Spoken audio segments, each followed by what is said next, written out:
देवो महेश्वरः गुरुः साक्षात् परब्रह्म तस्मै श्री गुरवे नमः। तस्मै श्री गुरवे नमः। श्री तुलसीदास जी के पद कमल बारंबार मनाय, गुण गाऊं सिया राम के हनुमत हो साय। लेत सदा सुदीन के सहज दया के धाम, जननी जनक राजेश के प्रभु श्री सीताराम। सियावर रामचंद्र जी की जय, पवन सुत हनुमान जी की जय, उमापति महादेव जी की जय। श्री सद्गुरुदेव भगवान की, सब संतन की जय, सब भक्तन की जय। श्री नर्मदा मैया की। नमः पार्वती पतये हर महादेव शंभो। श्री राम जय राम, श्री राम जय राम। श्री राम जय राम, श्री राम जय राम।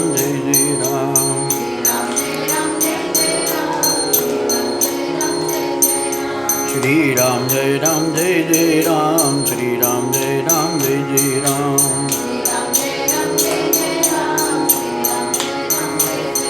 राम श्री राम जय राम, श्री राम जय राम। जय जय जय जय श्री राम जय राम, श्री राम जय राम। श्री राम जय राम, श्री राम जय राम।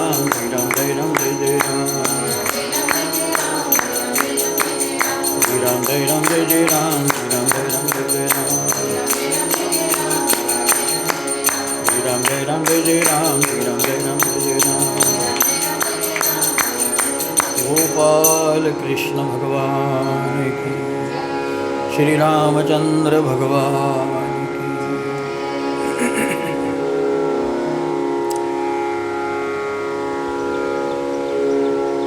जड़ चेतन गुण दोष में विश्व की न करतार, संत हंस गुण गहि पय, परिहरि बारि बिकार। सियावर रामचंद्र जी की जय, अस विवेक जब दे विदाता। सब तजि दोष गुणहि मनुराता।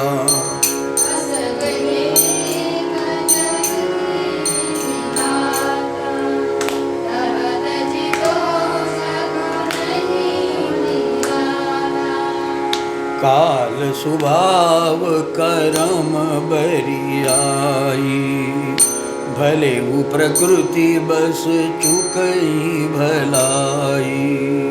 काल स्वभाव करम बरियाई, भले वो प्रकृति बस चुकई भलाई। सियावर रामचंद्र।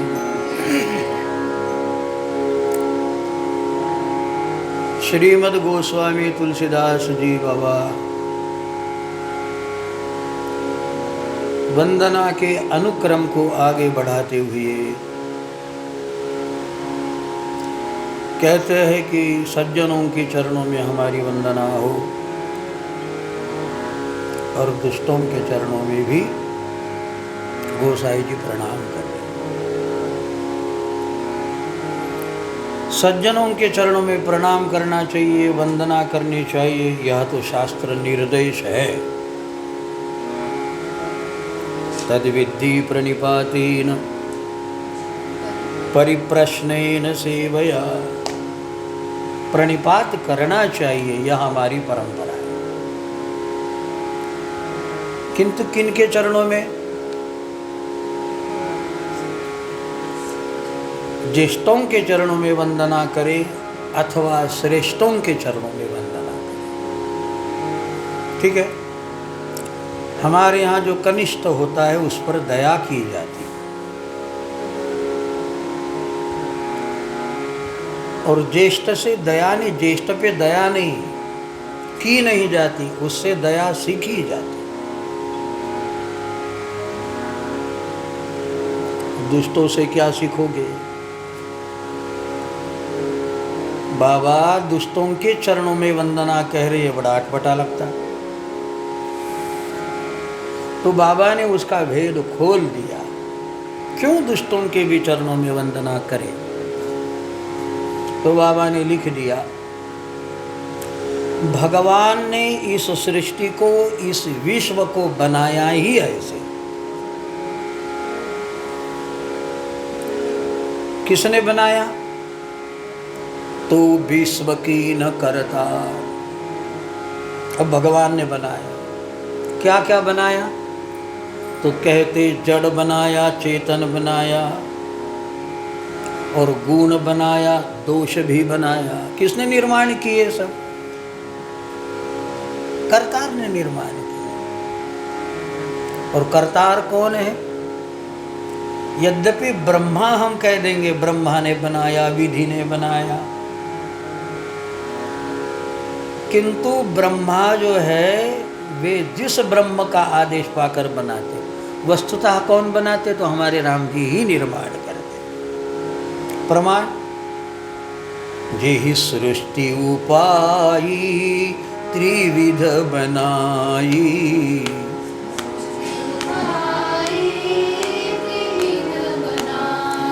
जेहि सृष्टि उपाई त्रिविध बनाई, सृष्टि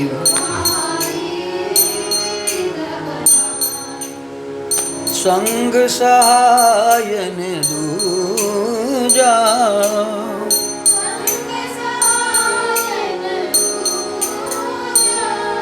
सो करहूँ अघारी चिंता हमारी।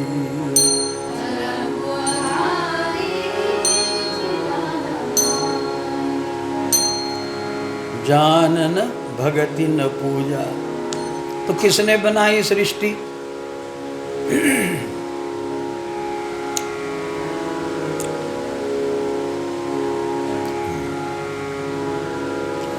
जेहि सृष्टि उपाई त्रिविध बनाई, रजोगुनी बनाई, सतोगुनी बनाई, तमोगुनी। किसने निर्माण किया? तो यदि भगवान ने निर्माण किया, गुण भी किया, दोष भी किया, तो कैसे आप कहोगे कि भगवान ने ये फालतू बनाया? भगवान की निर्माण शक्ति को फालतू कहने का हक है हमें? कह सकते हो? पुरानी आपने कथा सुनी होगी। एक आदमी गया और बोले, बड़ के पेड़ के नीचे सोया था, आपने सुना होगा। उसको छोटे छोटे फल लगे थे बड़ के। तो सोए सोए आंख बड़ की ओर गई और सोचने लगा, भगवान भी कैसा विचित्र है। पेड़ तो बड़ा विशाल बनाया, लेकिन फल कितने छोटे छोटे लगा है। और थोड़े बाजू से चलते हुए उसने कद्दू का देखा। कद्दू का बेला तो छोटी है, लेकिन बड़े बड़े फल लगे। ऐसा विचार कर ही रहा था कि एक बड़का फल आके गिर गया, और इतनी ऊंचाई से गिरा तो थोड़ा तो उसको आघात लगा। तो सोचने लगा, यदि भगवान ये बड़ की विशालता को देखते हुए बड़ा फल लगाते और मेरे नाक पे गिरता तो फिर सोचने लगा कि भगवान जो करता है बराबर है। तो भगवान ने अपनी सृष्टि में गुणवान भी बनाए और दोषवान भी बनाए। जड़ चेतन गुण दोष में गुणी भी बनाए और दोषी भी बनाए। क्यों बनाए? अच्छा मुझे बताओ, गर्मी अच्छी लगती है या ठंडी अच्छी लगती? अरे ठंडी में गर्मी अच्छी लगेंगी और गर्मी में, तो भगवान ने क्या बनाना चाहिए? आप कहेंगे भाई गर्मी बनाना चाहिए, तो क्या गरम गरम में रहोगे? तो कभी धूप तो कभी छाँव, सुख दुख दोनों रहते जिसमें जीवन है वो गाँव। कभी धूप तो कभी छाँव। अरे धूप में से आदमी त्रस्त हो जाए तो छाया का आनंद लगने लगता। व्यक्ति पे संकट आए ना तो निवारण के बाद फिर लगता वाह अब सुखी हो गया, लगता है ना। और संकट ही नहीं आए तो सुख का कोई मौका ही नहीं, जैसे थे वैसे ही। पैर में फोड़ा हो गया तो दुख होता है ना, और फोड़ा बैठ गया, कल से आज आराम है, क्या कहेंगे हम? कल से आज अच्छा लग रहा। क्यों अच्छा लग रहा? फोड़ा हो गया इसलिए। फोड़ा ही ना होता तो कभी कहते अच्छा लग रहा। तो भगवान ने, नियामक ने ये जो सृष्टि बनाई, अरे दुष्ट तुम्हारी दुष्टता करे, तुम्हारी निंदा करे, तुम्हारी टीका करे, तो उसमें साधु की साधुता बढ़ जाती है। कहते हैं सोने की जितनी कसौटी लो तो उसकी चमक अधिक बढ़ने लगती है। तो भगवान ने ही यहाँ दुष्टों को भी पैदा किया है। तो दुष्ट हमारे सगे भाई हो गए, वैसे चचरे भाई कहो, लेकिन भाई तो है, क्यों भगवान ने दोनों बनाए हैं। जड़ चेतन गुण दोष में विश्व की न करता। बोलिए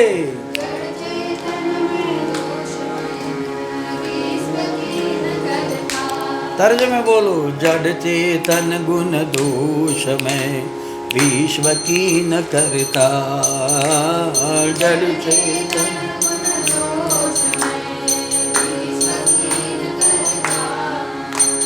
संत हंस गुण गाई पय परिहरि बारी बिका। और संत हंस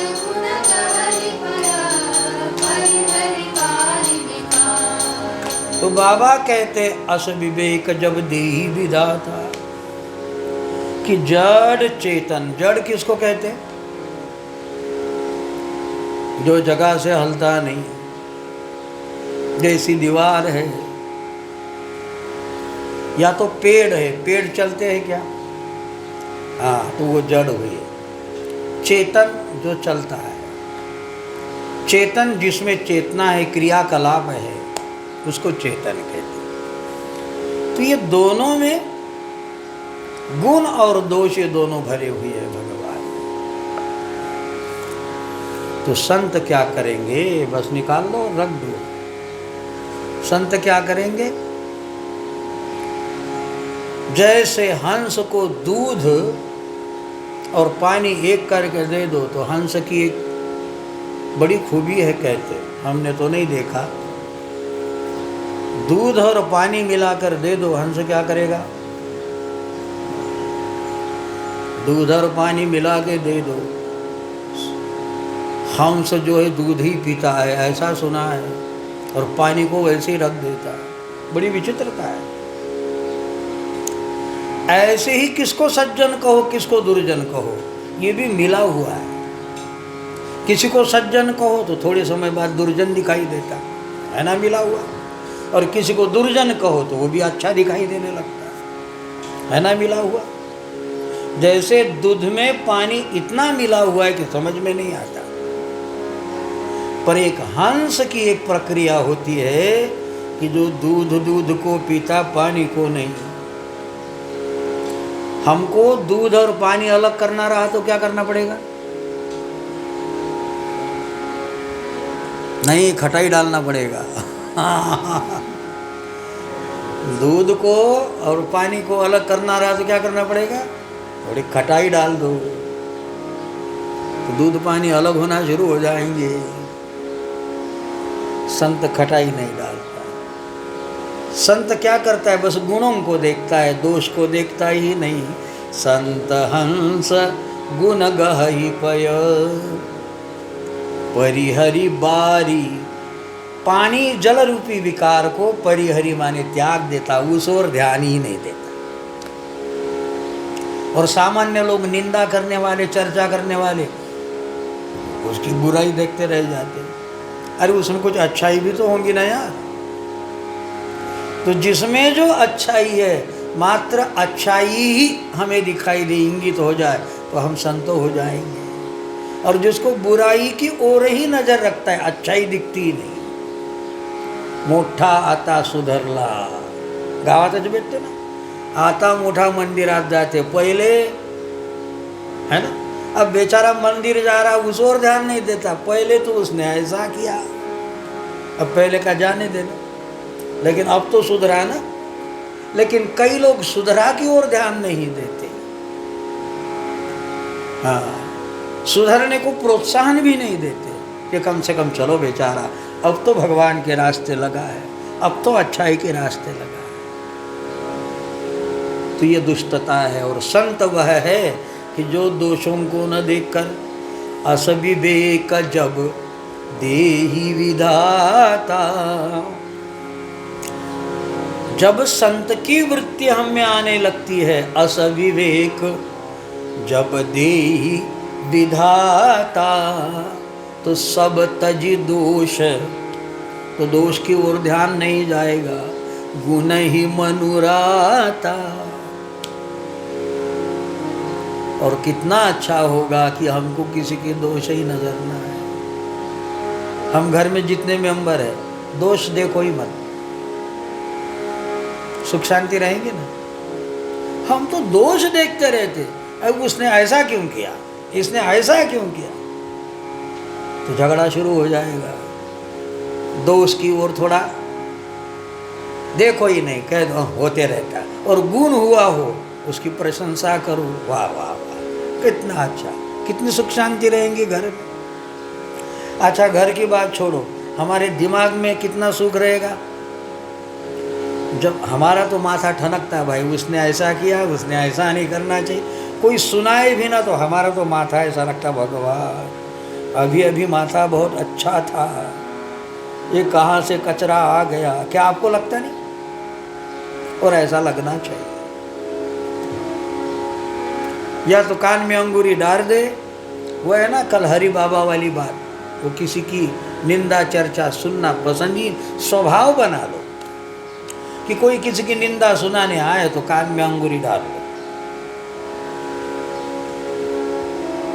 या तो प्रेम पूर्वक कह दो, भैया दूसरा कोई विषय है, हमारी कोई बात है तो सुना। किसी की बात सुनने से हमको क्या मतलब है, क्या प्रयोजन है। तो अस विवेक जब देहि विधाता, ये विवेक भी कोई विधाता देता है भैया। छोटी सी बात है कि भगवान ने ही दुष्ट बनाया, तो भगवान ने यदि बनाया तो समझ कर ही बनाया होगा। ये निर्मित और किसी की नहीं, यहाँ लिखा है सर्वसर। हाँ, जड़ चेतन गुण दोष में, जड़ चेतन को भगवान ने गुणमय भी बनाया और दोषमय भी बनाया। किसने बनाया? विश्व की न करता। और यदि विधाता ने बनाया है तो हमको मिटाने का क्या हक है। तो आनंद लो। अरे तुम्हें लाल फूल पसंद है, लेकिन भगवान ने सफ़ेद भी बनाया, तुम रहने दो ना सबको, भगवान ने बनाया है, इसलिए चर्चा से दूर रहो। तो बाबा कहते हैं कि भाई हम तो दुष्टों के भी चरणों में वंदना करेंगे। क्यों? क्यों करेंगे? क्योंकि सबका निर्माण भगवान ने किया है, इसलिए भगवान ने हमारा भी निर्माण किया तो उसका भी निर्माण किया, तो दोनों के बाप कौन हुए? भगवान। तो यदि भगवान के हम बेटे हैं तो दुष्ट भी हमारा सगा भाई लगता है, तो सगे भाई में हम कैसे नफरत करें? ठीक है ना। तो इस भाव से बाबा कहते कि हम प्रणाम करते। यद्यपि काल स्वभाव कर्म बरियाई, भले प्रकृति बस चुकई भलाई, सो सुधारी हरिजन जिमिले, दलि दुख दोष विमल जस खलौ करई भल पाई सुसंग, मिटई न मलिन स्वभाव अभंग। खल दुष्ट व्यक्ति यदि सुसंग में भी चला जाए तो उसकी दुष्टता वो छोड़ने वाला नहीं है। इसलिए मत सोचना कि उसने तो इतने दिन सत्संग किया, उससे आशा ही मत करना। बाबा ने स्पष्ट लिखा, खलऊ करहि भल पायु सुसंग। दुष्ट आदमी कितने भी काल सत्संग करता रहेगा, लेकिन आएगा अपनी जाति पर, दुष्टता किए बिना नहीं रहेगा। मिटहि न मलिन स्वभाव अभंग, उसका स्वभाव भंगने वाला नहीं होता, वो भले ही कितना सत्संग करे। तो संत लोग कहते यदि दुष्ट व्यक्ति अपनी दुष्टता नहीं छोड़ता तो तुम अपनी शिष्टता क्यों छोड़ते हो? उसकी चर्चा करके अपने माथा क्यों खराब करते हो? बढ़िया है कि प्रणाम करो। क्या करना है किसी के गुण दोष से? सब में भगवान विराजे है समझकर सबको प्रणाम करो। ठीक है। और बाबा कहते हैं कि भाई कभी कभी ऐसा होता है कि दुष्ट भी साधु का वेश बना लेता, पर क्या वह साधु है? और कभी कभी साधु भी दुष्ट होता है, क्या वह साधु है? तो बाबा उदाहरण दे रहे, उघर ही अंतन हो ही निभाऊं, काल नेमि जिमि रावण राहु। उघर ही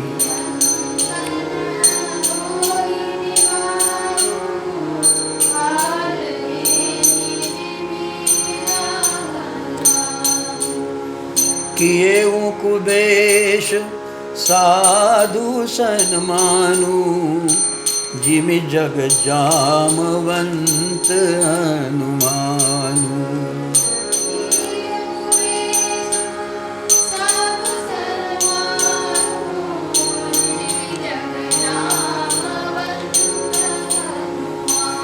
बाबा कहते कि भाई कि उग्रही अंतन, जैसे काल नेमी और रावण ने साधु का वेश बनाया, पर साधु का वेश बनाकर भी जो दुष्ट था वो दुष्ट ही रहेगा।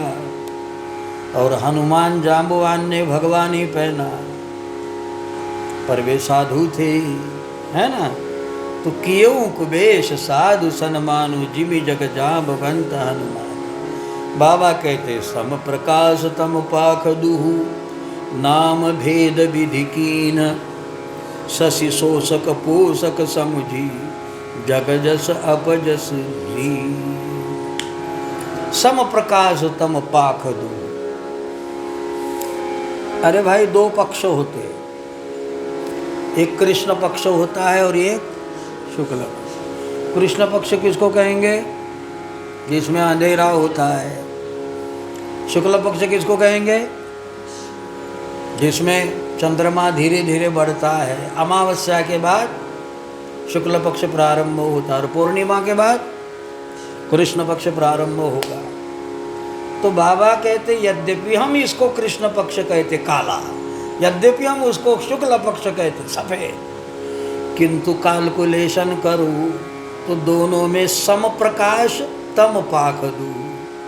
प्रकाश और अंधकार दोनों पक्ष में समान ही रहते हैं। जैसे कृष्ण पक्ष में पूर्णिमा से फिर प्रतिपदा का ये बड़ा बड़ा होता छोटा छोटा होता हुआ, हाँ, और शुक्ल पक्ष लगेगा तो द्वितीया का चंद्रमा धीरे धीरे बढ़ते बढ़ते बढ़ जाएगा।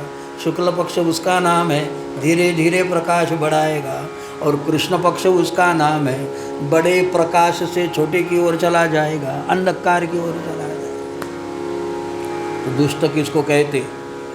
जो अच्छाई से बुराई की ओर चले उसका नाम दुष्ट है, और जो बुराई से अच्छाई की ओर आए उसका नाम संत है, शुक्ल पक्ष है। तो बाबा कहते भाई कहाँ तक कहे, आप समझने की चेष्टा करो कि जड़ चेतन जितने भी गुण दोष में है उन सबको मैं प्रणाम करता हूँ। जड़ चेतन जग जीव जतु सकल राम मय जानी, बंदऊ सबके पद कमल सदा जोरी जुग पानी। देव दनुज नर नाग खग प्रेत पितर गंधर्व, बंदौ किन्नर रजनीचर, कृपा करहूँ अवसर। देव दनुज नर नाग खग प्रेत पितर गंधर्व। तो देव अच्छा लगता है, दनुज माने राक्षस ठीक नहीं लगता, नर अच्छे लगते, नाग अच्छा नहीं लगता, खग पक्षी अच्छा लगता, प्रेत नहीं लगता, पितर गंधर्व। लेकिन इन अच्छे बुरे सबके चरणों में प्रणाम करके तुलसीदास जी बाबा कहते, बंदो किन्नर रजनीचर, कृपा करहूँ अब सर्व। मैं तो तुम्हारे चरणों में वंदना करता हूँ और तुम हम पे कृपा करो कि जिससे कि आपकी वंदना से हमें बुद्धि हो जाए और हम रामचरित्र का गान कर सके। इस तरह तुलसीदास जी बाबा वंदना को आगे आगे बढ़ा रहे। श्री राम जय राम जय जय राम, श्री राम जय राम जय जय राम, श्री राम जय राम जय जय राम, श्री राम जय राम जय जय राम, श्री राम जय राम जय जय राम, श्री राम जय राम जय जय राम, श्री राम जय राम जय जय राम, श्री राम जय राम जय जय राम, श्री राम जय राम जय जय राम, जय जय जय जय जय जय श्री राम जय राम जय जय राम, श्री राम जय राम जय जय राम। जानकी नाथ भगवान की जय, पंचमुखी बालाजी भगवान की जय। नर्मदा नमः पार्वती पतये हर हर महादेव।